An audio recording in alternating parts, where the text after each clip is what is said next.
മൂസാ നബി അലൈഹിസ്സലാം അല്ലാഹുവിനോട് ചോദിക്കുന്നുണ്ടല്ലോ, അല്ലാഹുവേ നീയല്ലേ പറഞ്ഞത് നീ ഷാഫിയാണെന്ന്? നീ പറഞ്ഞല്ലോ നീ വലിയ ഷാഫിയാണ്, നീയാണ് ശിഫ തരുന്നത്, നീയാണ് രോഗം തരുന്നതെന്നൊക്കെ നീ പറഞ്ഞിട്ടുണ്ടല്ലോ. അപ്പൊ ഇവിടെ ഡോക്ടർമാരുടെ ആവശ്യം എന്താ? എന്തിനാണ് ഈ ഡോക്ടർമാരൊക്കെ? അല്ലെ, ഡോക്ടർമാർ മനുഷ്യന്റെ ജീവിതം വെച്ച് കളിക്കാൻ തുടങ്ങിയിട്ടുണ്ട്. അല്ലെ, ഗർഭിണികളായ പെണ്ണുങ്ങളോട് പറയാ ഒരു നിലക്കും പ്രസവിക്കൂല എന്ന ഓപ്പറേഷൻ, 35 പെൺകുട്ടികളെ ഒന്നിച്ച് ഓപ്പറേഷൻ നടത്തുക പൈസക്ക് വേണ്ടിയിട്ട്. എന്ത് ഡോക്ടർമാര് അല്ലേ? ആ സമയത്താണ് ദീനിൽ അടിയൊച്ചു നിൽക്കുന്ന ഡോക്ടർമാര് മാതൃകയാവേണ്ടത്. എന്റെ ഒരു സുഹൃത്തുണ്ട്, മംഗലാപുരത്ത് വെച്ച് ജോലി ചെയ്യുന്ന ഹൈദർ എന്ന് പേരുള്ളൊരു ഡോക്ടർ. നല്ലൊരു ദീനീബോധമുള്ള, സമസ്തയെ ആത്മാർത്ഥമായി സ്നേഹിക്കുന്ന, നമ്മളെ പോലല്ല, സമസ്തയെ ആത്മാർത്ഥമായി സ്നേഹിക്കുന്ന, ദീനിനെ ഒരുപാട് സ്നേഹിക്കുന്ന, ദീനിന് വേണ്ടി സമയം ചെലവഴിക്കുന്ന, ത്വരീഖത്തിലൂടെ ഒരുപാട് ദിക്റുകളൊക്കെ ചൊല്ലി ജീവിക്കുന്ന ഒരു ഡോക്ടർ. നമ്മൾ വിചാരിക്കും സൂഫി എന്ന് പറഞ്ഞാല് ഒരു താടിയും വേഷവിധാനങ്ങളൊക്കെ വേണം, അവർ ഫാൻറ്റൊന്നും ധരിക്കൂല. അങ്ങനെയൊന്നുമില്ല, ഫാൻറ്റ് ധരിച്ചൊന്നും സൂഫിയാവാം.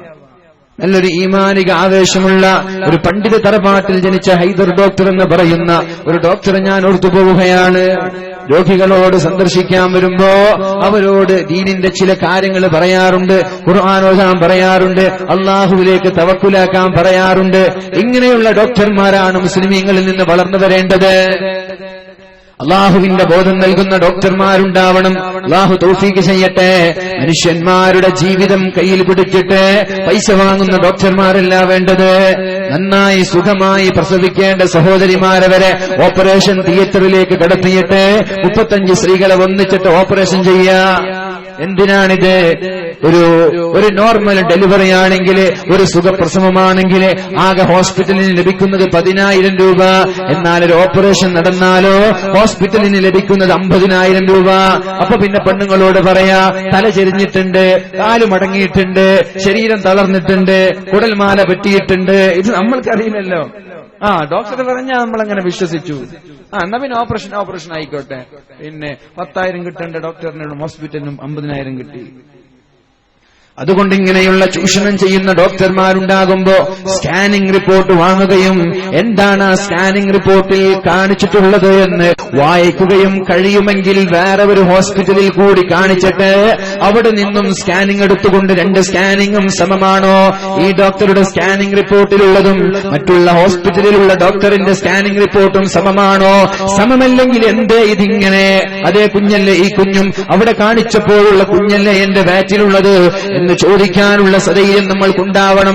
ചൂഷണം ചെയ്യുന്ന ഡോക്ടർമാർ ഒരുപാടുള്ളത് കൊണ്ടാണ് ഈ വിഷയം. എല്ലാ മേഖലയിലുമുണ്ട് ചൂഷണം ചെയ്യുന്ന ആളുകൾ. ഡോക്ടർമാരെ മാത്രം കുറ്റം പറയല്ല, എല്ലാ മേഖലകളിലും ആത്മീയ ചൂഷണം നടത്തുന്ന ആളുകൾ വരെയുണ്ട്, ദീനിനെ ചൂഷണം നടത്തുന്ന ആളുകളുണ്ട്. ഇവരിൽ നിന്നൊക്കെ ദീനിനെയും നമ്മുടെ സമുദായത്തെയും സംരക്ഷിക്കേണ്ടത് നമ്മുടെ ബാധ്യതയാണ്. ഏതായാലും മഹാനായ മൂസാ നബി അലൈഹിസ്സലാം ചോദിച്ചു, എന്താണ് ഡോക്ടർമാരുടെ ഡ്യൂട്ടി?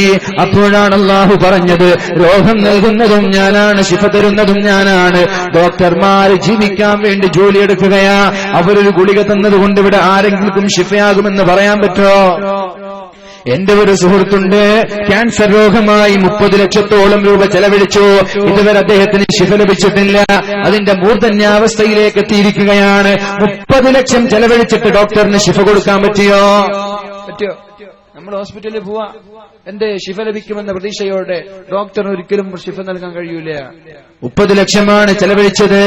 എന്നിട്ട് പറയുന്നത് ഇനി ആഴ്ചതോറും ഒരു കീമിയോ ചെയ്യണം, ആഴ്ചതോറും ഒരു കീമിയോക്ക് 15,000 രൂപ.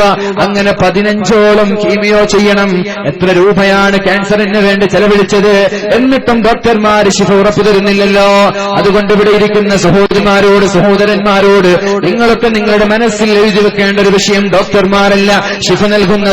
നിങ്ങൾ ഹോസ്പിറ്റലിലേക്ക് കാണിക്കണം, കാണിക്കണ്ട എന്നല്ല. അവിടെ കാണിച്ചിട്ട് പടച്ച റബ്ബിനോട് ദുആ ചെയ്യണേ, അല്ലാഹുവേ ശിഫ തരണേ, അല്ലാഹുവേ ശമനം തരണേ, അല്ലാഹുവേ ആഫിയത്ത് തരണേ എന്ന് ദുആ ചെയ്യണേ. ഏതായാലും അല്ലാഹുവിന്റെ മൂസ, അല്ലാഹുവിന്റെ കലീമുല്ലാഹി മൂസാ നബി ചോദിച്ചു, ഫമാ ബാലുൽ ലതിബ്ബാ, എന്തിനാണ് ഡോക്ടർമാരെന്ന് ചോദിച്ചപ്പോഴാണ് മഹാനായ മൂസാ നബിയോട് അല്ലാഹു പറയുന്നത്, ഡോക്ടർമാര് ഭക്ഷണം കഴിക്കുകയാണ്, പറയുകയാണ്, അവർക്ക് ജീവിക്കണ്ടേ? നമ്മളൊക്കെ ജോലി ചെയ്യുന്നത് പോലെ, ഓട്ടോ ഡ്രൈവർമാർ ഓട്ടോ ഓടിക്കുന്നത് പോലെ, കൂലിപ്പണിക്കാര് കൂലിപ്പണി എടുക്കുന്നത് പോലെ, അധ്യാപകന്മാര് ടീച്ച് ചെയ്യുന്നത് പോലെ, പഠിപ്പിക്കുന്നത് പോലെ, ഓരോ ആളുകൾ ഓരോ ജോലി ചെയ്യുന്നത് പോലെ ഡോക്ടർമാർ അവരുടെ ജോലി ചെയ്യുകയാണ്. അതവരുടെ മഈശത്തിന്റെ ഭാഗമാണ്. അവരെല്ലാം ശിഫ തരുന്നത് എന്ന് അല്ലാഹു തആല മൂസാ നബി അലൈഹിസ്സലാമിനോട് പറഞ്ഞത് നമ്മളൊക്കെ നമ്മുടെ ജീവിതത്തിൽ പകർത്തണം. ഹോസ്പിറ്റലിൽ കാണിച്ചിട്ട് അല്ലാഹുവിനോട് ദുആ ചെയ്യുക.